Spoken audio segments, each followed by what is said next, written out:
task. Time is up, so please invite the administration to join us. First of all, confirmation of our minutes. And I'll call to order the meeting. Yes, we do have a quorum. We only need 3 members.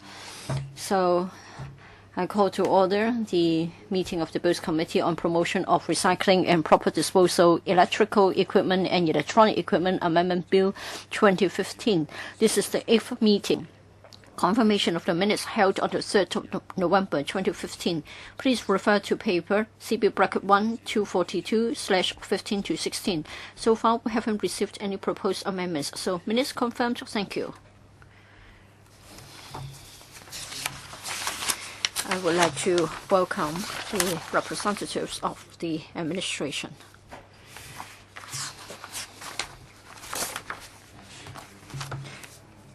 We have already got an attendance list tabled for members, so I'm not going to introduce them one by one. Basically, we have got the same team from the administration.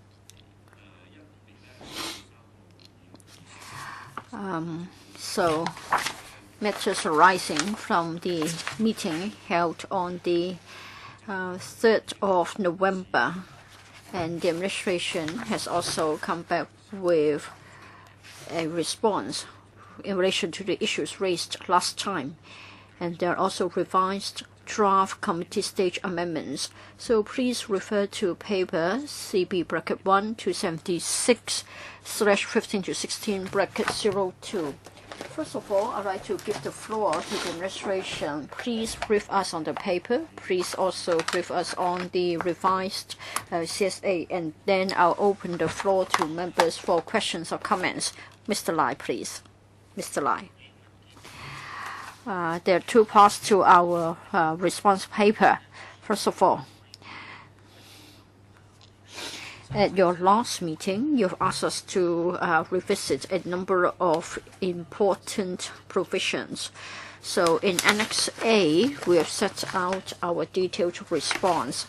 And then starting from paragraph 4, we have given you the written reply to the issues raised last time. So first of all, let me talk about the content of Annex A. As you recorded, there was a cross-by-cross scrutiny, and you also looked at our proposed CSAs.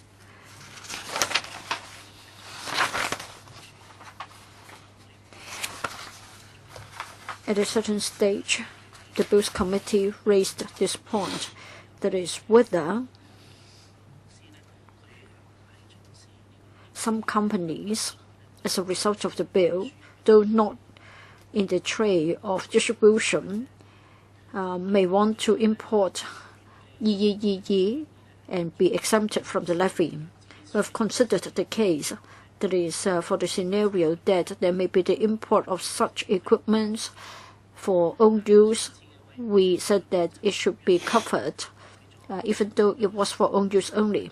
Last time it was said that it might very well address the loophole, but then small companies or individual employees might be accidentally caught by the provision.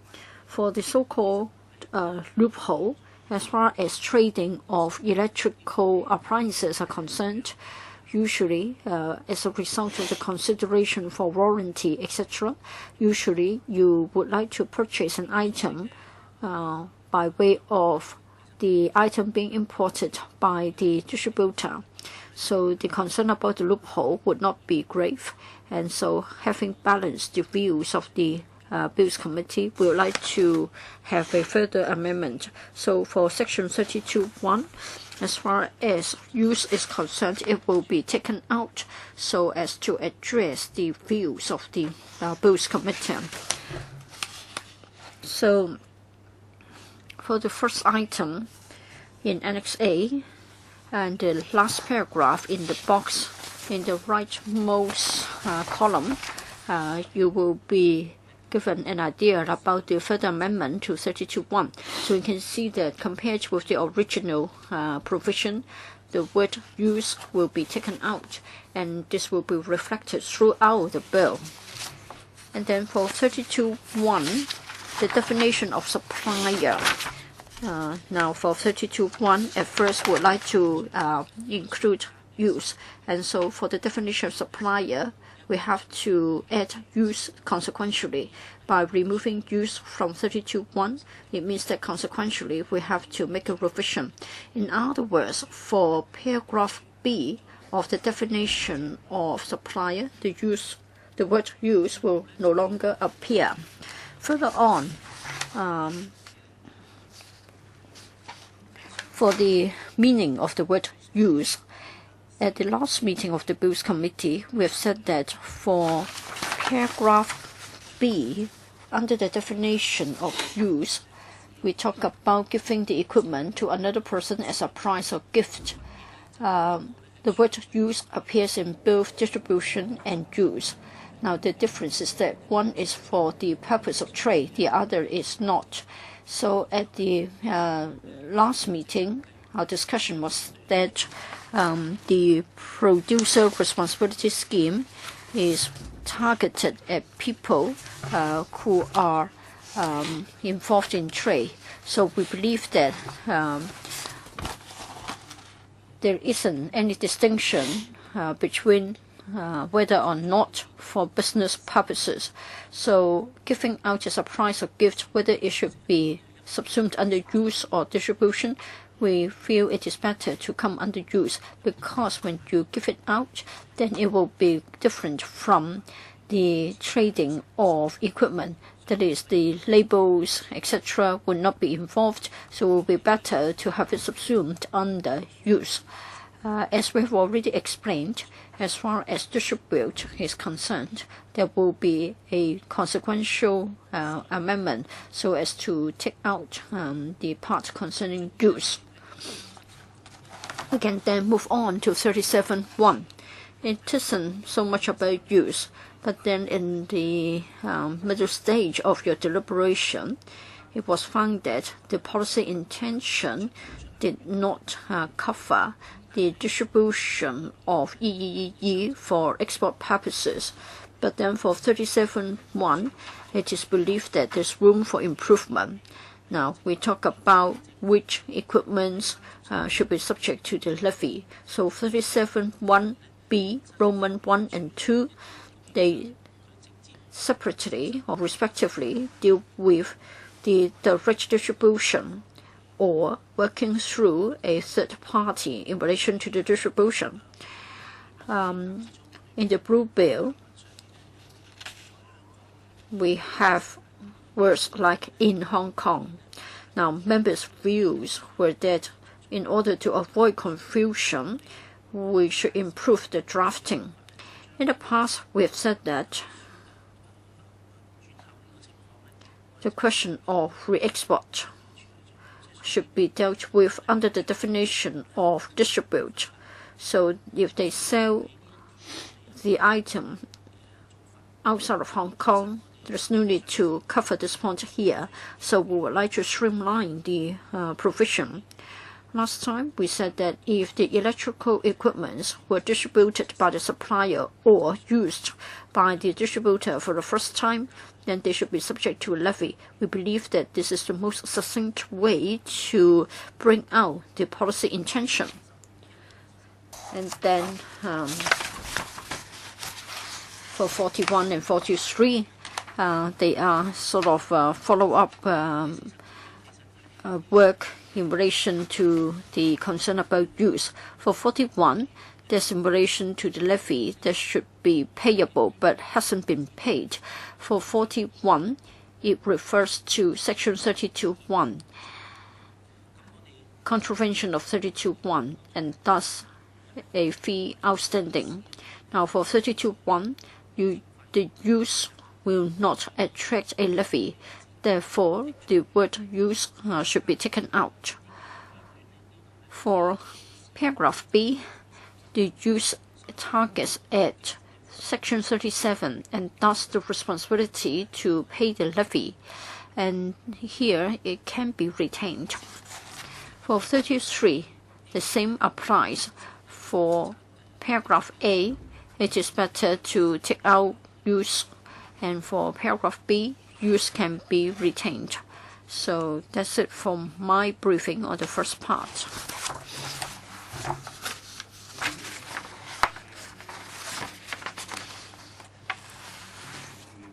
Members, any comments? My understanding is that after the further revisions of the CSAs, I think I can say that it can remove the worries and concerns of members expressed at the last meeting. That is, if it is a case of general use, rather than in the capacity as a distributor, then there is no question of sale or distribution. So the further amendment will make it very clear. In other words, there won't be any contravention accidentally. Legal advisor, does she agree with you? The administration has already explained the legal effect after the further amendment. And they've talked about the levy-related amendments. I haven't got anything further to say. Mr. Leung, have you got further to say? I think it's better to clarify the legal intention, and we hope that it can be expressed in the bill.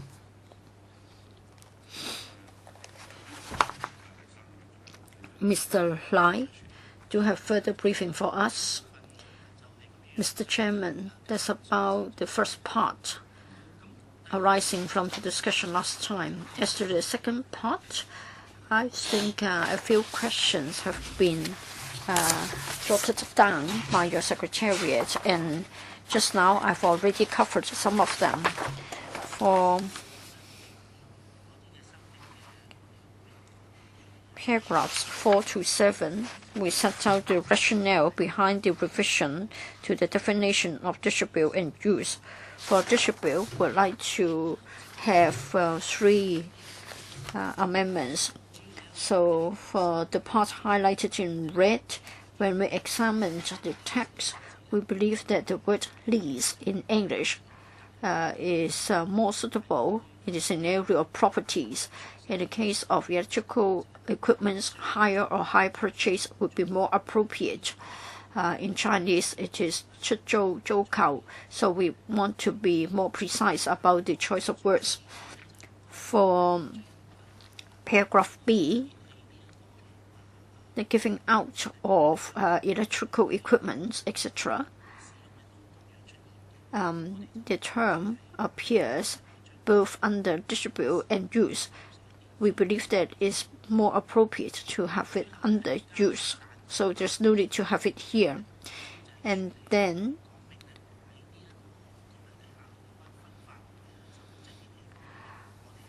for the regulated items, we do not cover the exports. Therefore, exporting them in the course of business would not be regarded as distribution, and so it would not attract the responsibility to pay a levy. So that's about the rationale about the amendments to the terms distribute and use. Thank you. Questions?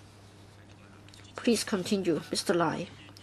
For paragraphs 8 and 9, and that's about the definition of supplier as well as the content of section 32.1. I think I've covered it when I was giving a briefing on Annex A, so I haven't got anything else to supplement. For paragraphs 10 and 11, again, that's about the question about in Hong Kong. Again, I've covered that when I talked about Annex A a moment ago. Next, section 40.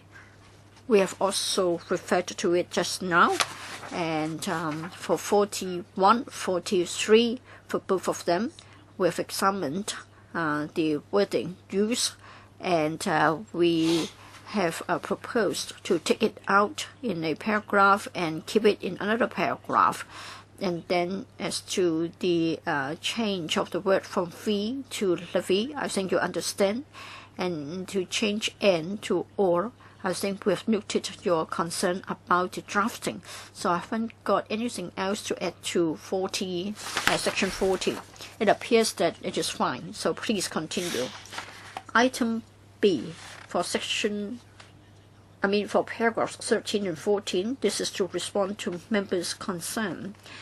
Now, certain decisions of the administration will be involved, and you would like to know whether they're appealable. And we have set out that such will be addressed under the subsidiary legislation. Our inclination is that a decision made by the Director of Environmental Protection should be specified as appealable. We'll give you a further briefing when we introduce the subsidiary legislation. Paragraph 15. The legal advisor has noted that for certain provisions, it has been spelled out that agreements for the distribution of equipments will not be regarded as an act of distribution. So in the provisions, use includes exhibiting.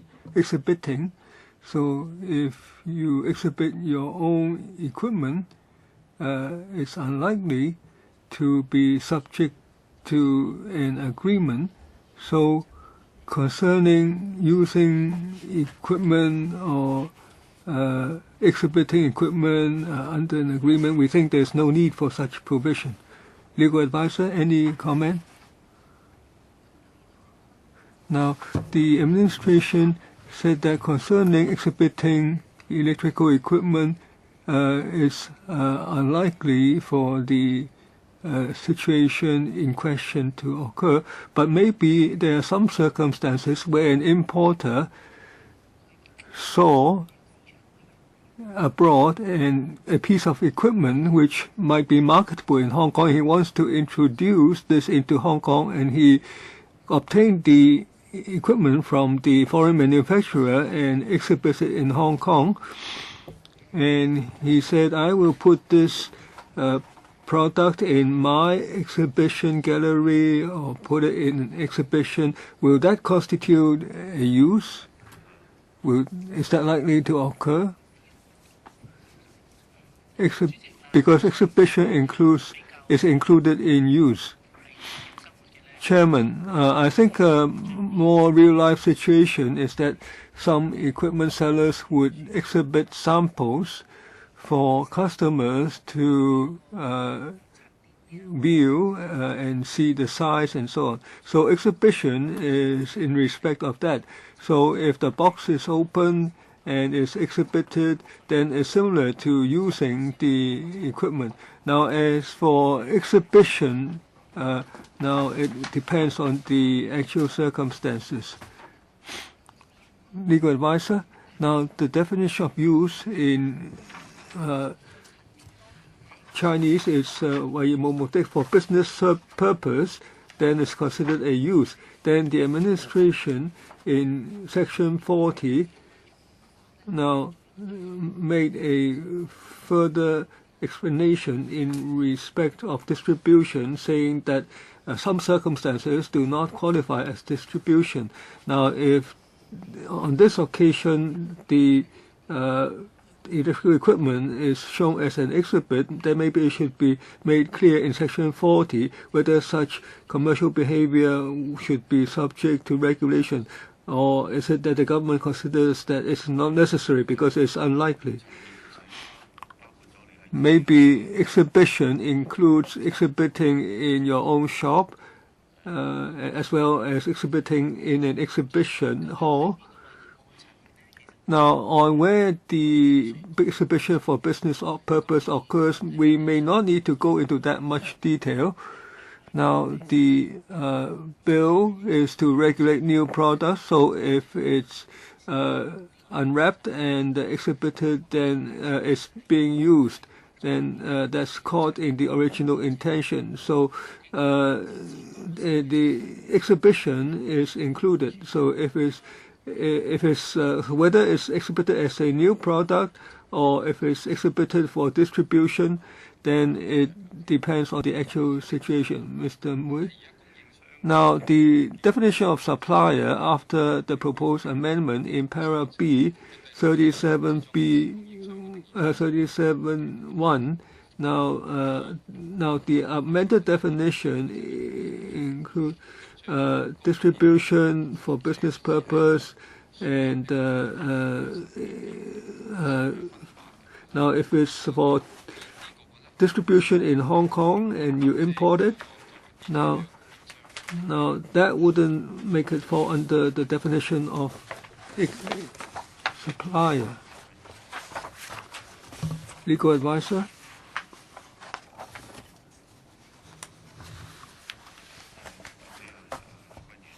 Maybe Mr. Andrew Leung can speak first. This is important. I must declare I'm a council member of Trade Development Council. Now, Hong Kong has a major exhibition industry. Many people get electrical equipment from abroad and exhibit them in an exhibition in Hong Kong. So it has to be confirmed that such behavior doesn't constitute an offense, because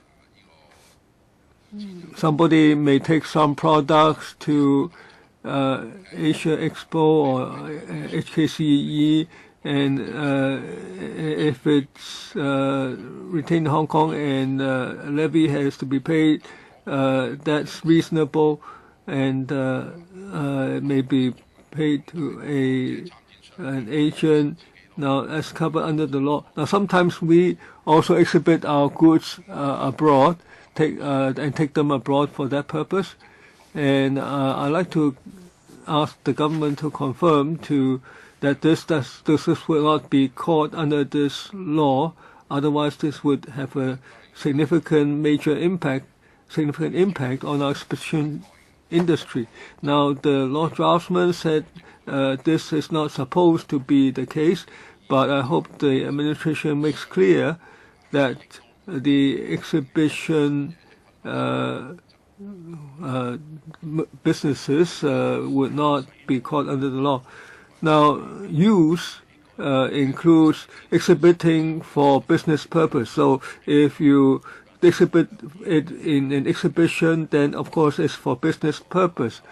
But I think Mr. Leung's consideration is also very clear. If a foreign company wants to exhibit their wares in Hong Kong, maybe they take it away after exhibition. So can you further clarify how you deal with that? May I supplement a bit of background information? Now, in the Blue Bill, in Section 40, it says that when you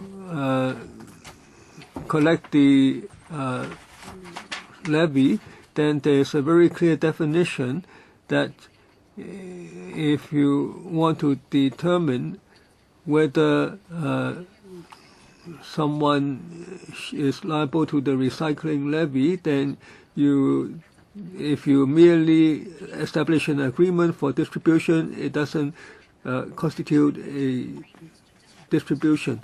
So now, since the government has set aside a paragraph just to clarify this, then it occurred to me that when they define use, and use includes exhibiting for business purpose, then maybe the administration also wants to make it clear in the provision that if one exhibits for business purpose, then would it be that under Section 40 there has to be a recycling levy? Now, that was my reason for seeking clarification, and it's for the law draftsman to explain whether they feel there's a need. So it extends to exhibitions, whether exhibition would constitute a use. Mr. Mo, I'd like to reiterate, according to 37, the obligation to pay recycling levy is about the supplier. If it's merely for exhibition, then the importer would not fall under the definition of supplier. So 37 does not apply in that case. Section 41B also would not cause mere importing for exhibition to be liable to the levy. But in 37(1), D3, it says that using the equipment for the first time by the supplier and use, there's a definition for any regulated electrical equipment includes exhibiting for business purpose. So the situation may arise that a supplier really uses it because he may exhibit it for, on an exhibition, in an exhibition. So would such exhibition be liable to the levy? Now this may not be a good that they normally sell. I'm concerned that, say, an agent of a Japanese or Korean famous brand takes it for exhibition, then it's not a big problem because there's already a supplier. Because unless they take it away after the exhibition, then of course it's reasonable to pay the levy. I am concerned, however, that if a foreigner takes a few products into Hong Kong and he falls under this law just because he wants to explore a new market, and he would take the exhibited goods away, and he has no supplier here in Hong Kong. So you must make clear that this doesn't make him liable. Otherwise, every exhibitor in an exhibition would be caught, and then the industry would be hurt. Now, I support a recycling fee, but if someone takes his products here and takes them away, and if a single provision is okay, but if you make exhibition a use, then there may be a problem. Now, if it's not if it doesn't cause a problem, please make that clear. That if it's merely for exhibition in Hong Kong, it would not constitute an offense, so people can continue to use Hong Kong as an exhibition center, because that's not the intent of the legislation of this bill, to catch such people. So make sure that there is no such gray area at second reading. Now there's two types of situations. First, that person is a supplier. He exhibits in an exhibition for business purpose, and according to the definition, it's a use. Now the supplier imports the products. Now it may be goods that he regularly imports, or it may be a new product. It's exhibited either in his own premises or in an exhibition.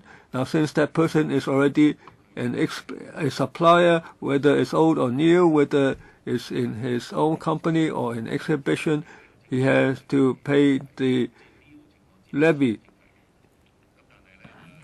However, Mr. Andrew Leung is talking about a different situation where it's a foreign company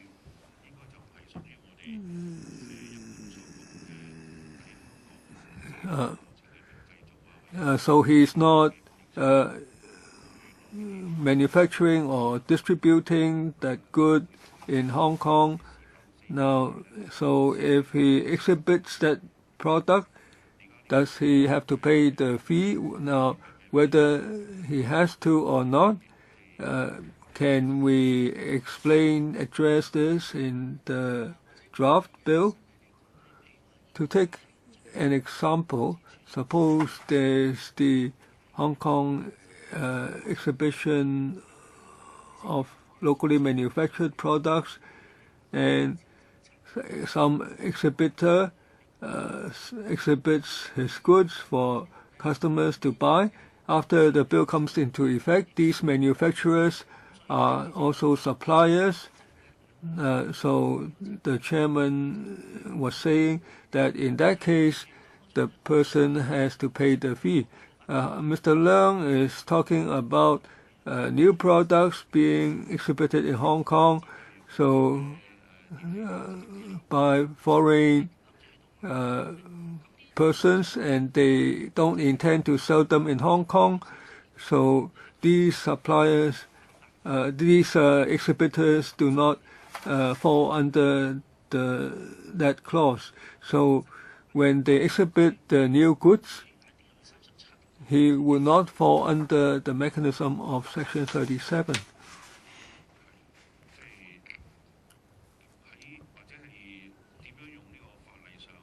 How do we explain this in the draft bill so that the worry is not true?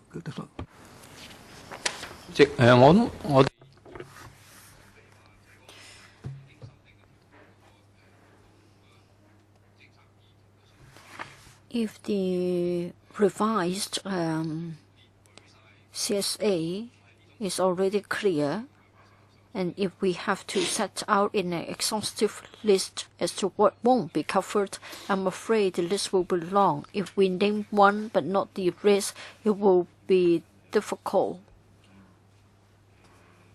For this particular trade, I think this is commonly seen. So I believe that it is necessary.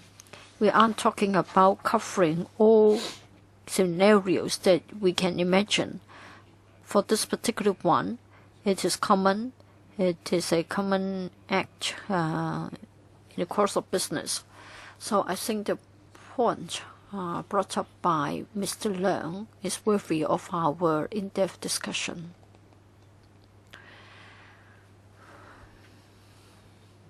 Mr. Chairman.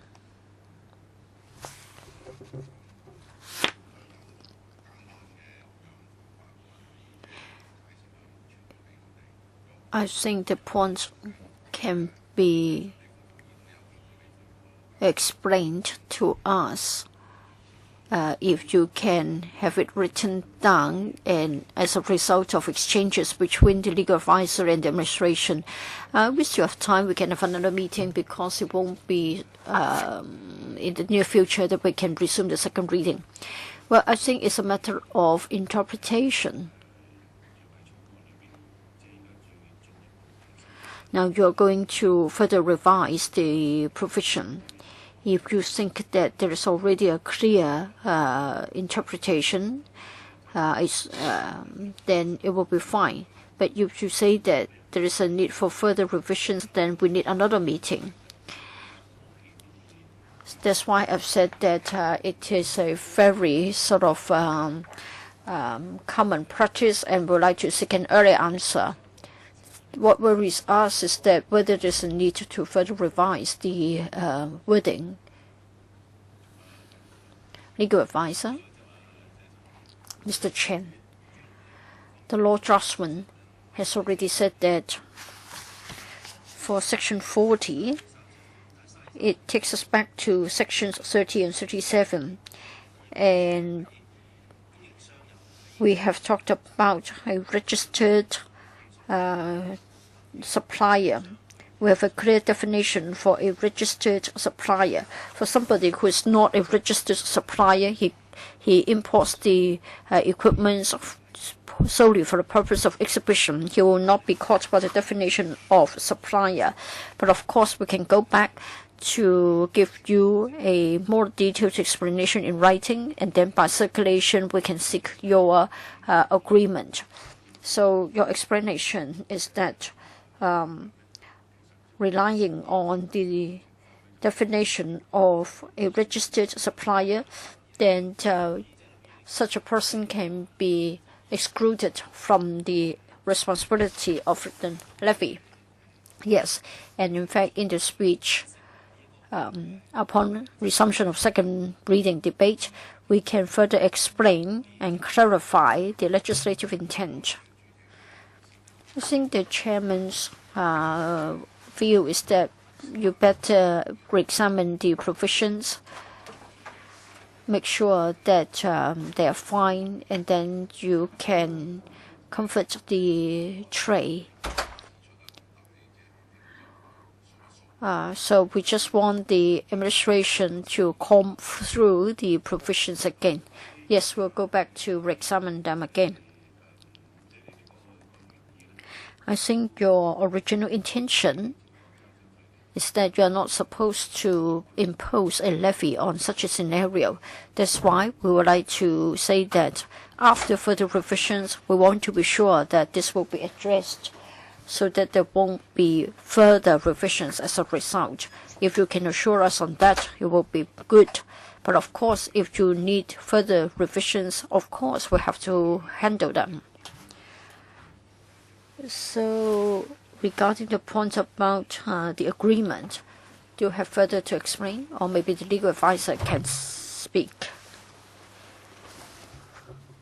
From the drafting point of view, of course, members are concerned about the policy intention as well as the operability of the provision. For the paragraph B of the definition of supplier,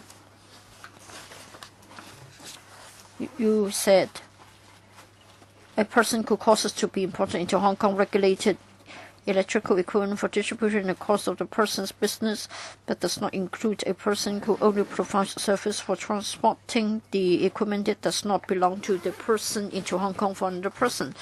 So when you explain how the provision operates, please refer to this as well. For 37.1, now a person may meet the requirement under 37.1a Roman 2, and the person also meets the requirement of 37.1b Roman 3. That is the supplier. And you know the definition of supplier. Now, if the supplier has imported the equipment into Hong Kong in the course of the supplier, but it's not for another person,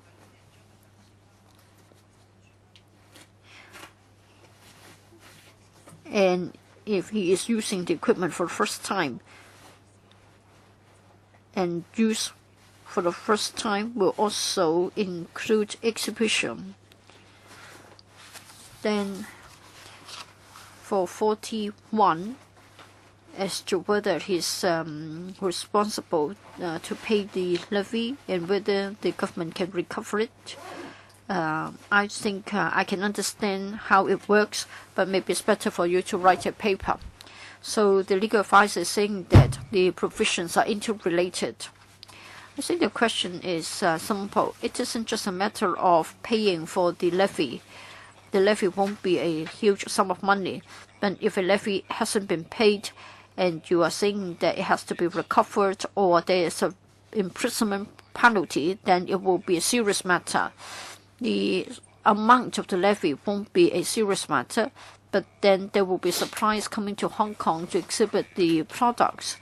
And then upon complaint, you have to enforce the law, and then you have to hold them responsible. Then you will be bad. We don't want to see this happen. Legal advisor, if members haven't got further questions on this part, then I would like to ask a question about Clause 36. Director must provide recycling labels.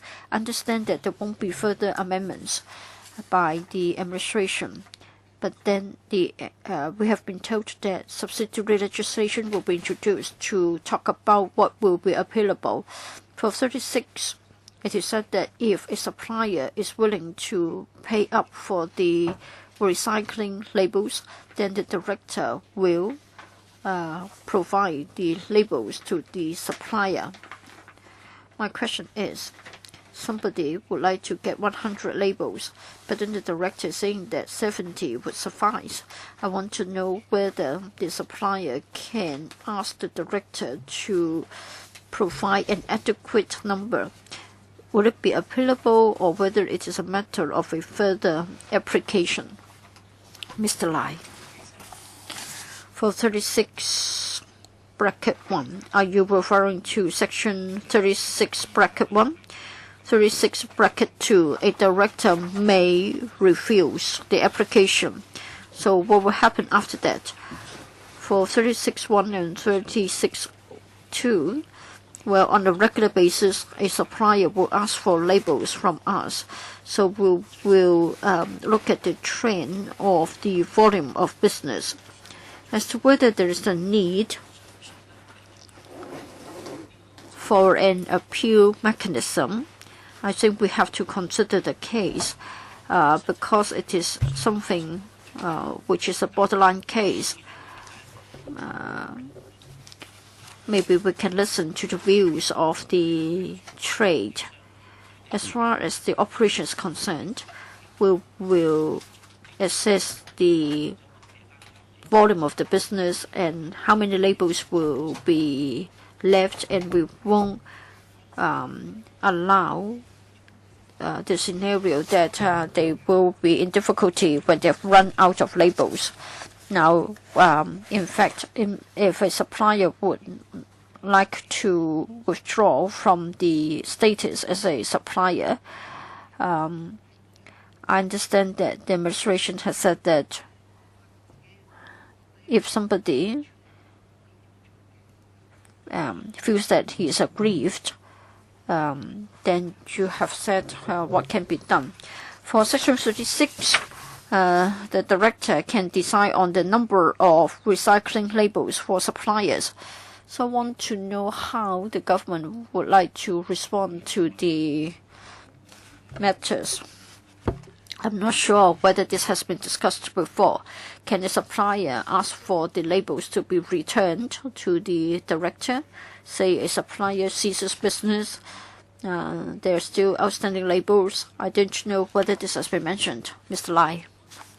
Mr. Chairman, we don't want to complicate things.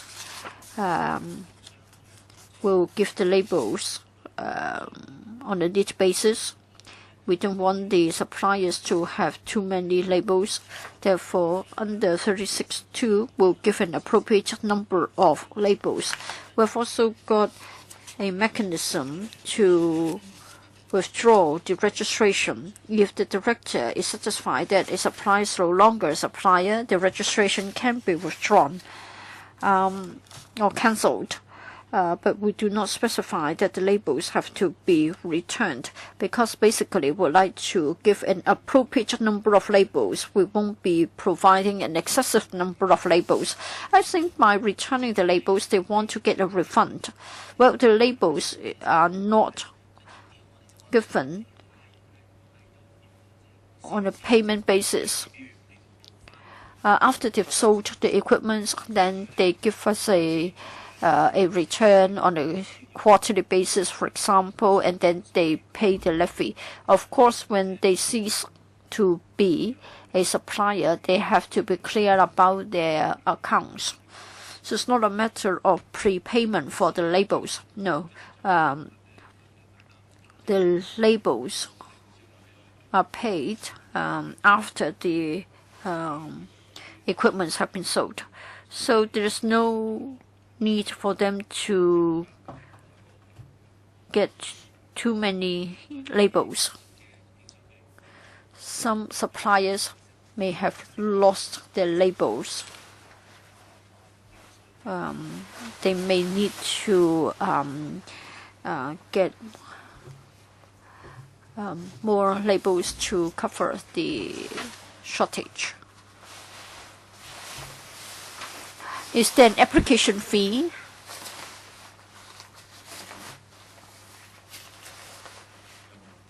Is there an application fee? No. Because they're subject to a levy on the basis of the volume of business, so the administrative fees would have been covered. Anything else? For the government's paper today, there are further revisions to the CSAs. And for the outstanding issues, I think we have had a very thorough discussion. Members, any other questions? Legal advisor, anything else? Because just now, members were looking at the supplemented document, and there is no clause-by-clause scrutiny, so maybe we can go into that. Now, we do have time. Now, this document has appended the clauses in both English and Chinese. So do we need to take a look at the English version? Go by clause?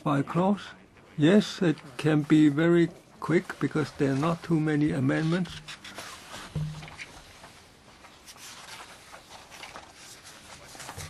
Mr. Lai, very quickly, please. English or Chinese version? Now, we already covered that the Chinese version in our discussion just now.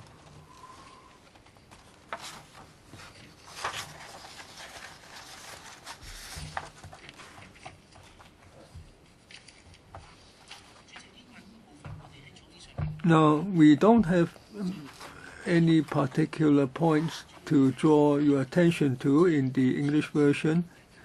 The main differences are in section clause 32 bracket 1 under 3 in distribute we didn't add use, and 37 bracket 1 B1 we changed that to distribute, and so it's further simplification from last time. So these are the two main parts. So I like to, if I have problems with the English to Chinese correspondence, I will raise that. So the legal advisor will raise that if she finds any problems with that. So regarding the blue bill, no further information, or in that case, we have basically completed our work.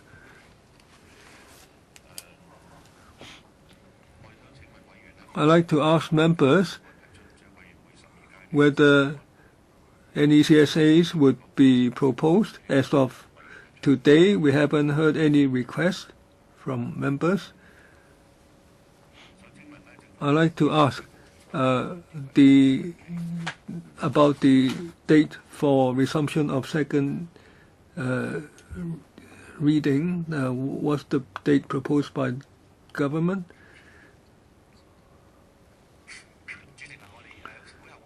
After the meeting, we will provide a document on the exhibition and use issue. If there are no further questions from members, then we will work out with the legal advisor on the actual wording, and we hope that resumption of second reading can take place within January. Now, the Secretary has made some estimation of the dates. Of course, we don't know for sure yet, and we don't know whether this can be accommodated in the council timetable.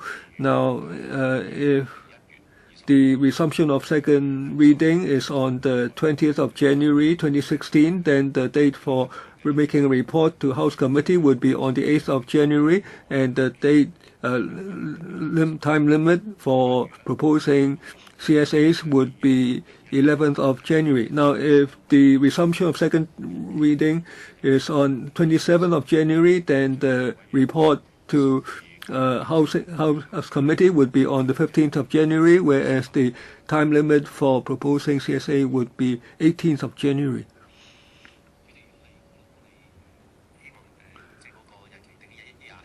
we hope that the 27th of January would be the one for actually used. Of course, that depends on the council timetable.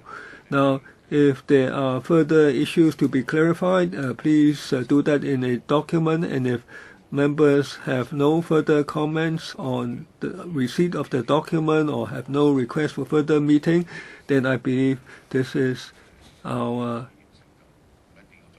last meeting today.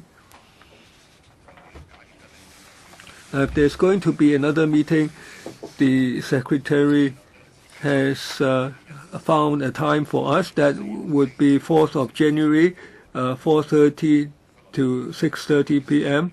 But it seems that we don't need this actual new meeting. Now, if there are no further matters, meeting closed.